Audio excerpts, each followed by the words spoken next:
झारखंड के बाजारों में सब्जियों का जो रेट है उससे आम जनता तो काफी खुश है, लेकिन यही सब्जियों के कम दाम झारखंड के किसानों के लिए परेशानी का कारण बनता जा रहा है। झारखंड के बाजारों में जहां टमाटर 10 रुपए किलो बिक रहे हैं, तो वहीं गोभी और बैगन की भी कीमत गिरकर 5 से 10 रुपए हो गई है। बढ़ती ठंड में इन गिरते सब्जियों के दामों से किसानों को लगातार घाटे का सामना करना पड़ रहा है और काफी नुकसान उठाना पड़ रहा है। अब किसान झारखंड सरकार से भी एमएसपी की मांग करने लगे हैं। जब 2019 में हेमंत सोरेन सरकार सत्ता में आई थी, तब दावा किया था कि सरकार केरल के तर्ज पर राज्य में सब्जियों का एमएसपी तय करेगी, लेकिन ऐसा नहीं हो सका। नतीजतन राज्य के सब्जी उत्पादक किसानों को हर साल घाटा उठाना पड़ रहा है। ये पहली बार नहीं है जब झारखंड में किसान एमएसपी की मांग कर रहे हैं, पहले भी किसान मांग उठा चुके हैं।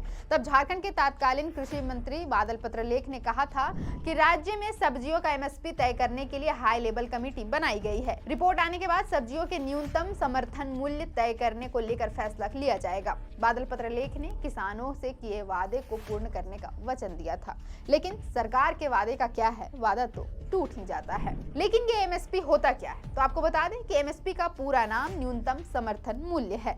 यह एक सरकारी उपकरण है जिसका इस्तेमाल किसानों को फसल की कीमतों में तेज गिरावट से बचाने के लिए किया जाता है। एमएसपी वह दर है जिस पर सरकार किसानों से फसल खरीदती है। एमएसपी का मकसद है कि किसानों को उनकी फसल पर कम से कम एक सुनिश्चित राशि मिल जाए।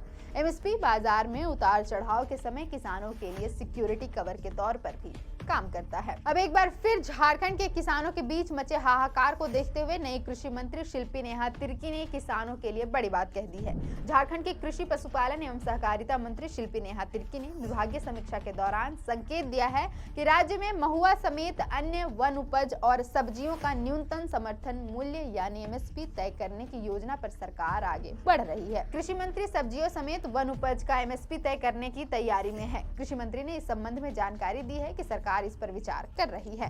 मंत्री पद की शपथ लेने के बाद मंत्री शिल्पी नेहा तिर्की ने नेपाल हाउस मंत्रालय में दूसरी मासिक समीक्षा की बैठक में शिल्पी नेहा तिर्की ने विभाग द्वारा संचालित योजनाओं की विस्तृत जानकारी ली। कृषि मंत्री शिल्पी नेहा तिर्की ने योजनाओं के संबंध में एक्शन टेकन रिपोर्ट पर भी चर्चा की है। कृषि विभाग की मासिक समीक्षा के दौरान कृषि मंत्री ने कहा कि यह भी पता चला है कि कृषि पशुपालन एवं सहकारिता विभाग की योजनाएं जरूरतमंद लाभुकों तक नहीं पहुंच पा रही है। कुछ खास किसानों को ही विभाग की एक से अधिक योजनाओं का लाभ मिल रहा है, यह ठीक नहीं है। हालांकि अब झारखंड में किसानों के लिए एमएसपी लागू हो पाता है या नहीं, ये तो आने वाले समय में ही पता चल पाएगा। फिलहाल के लिए इतना ही। मेरा नाम है अवंतिका और आप देख रहे थे द फोर्थ पिलर।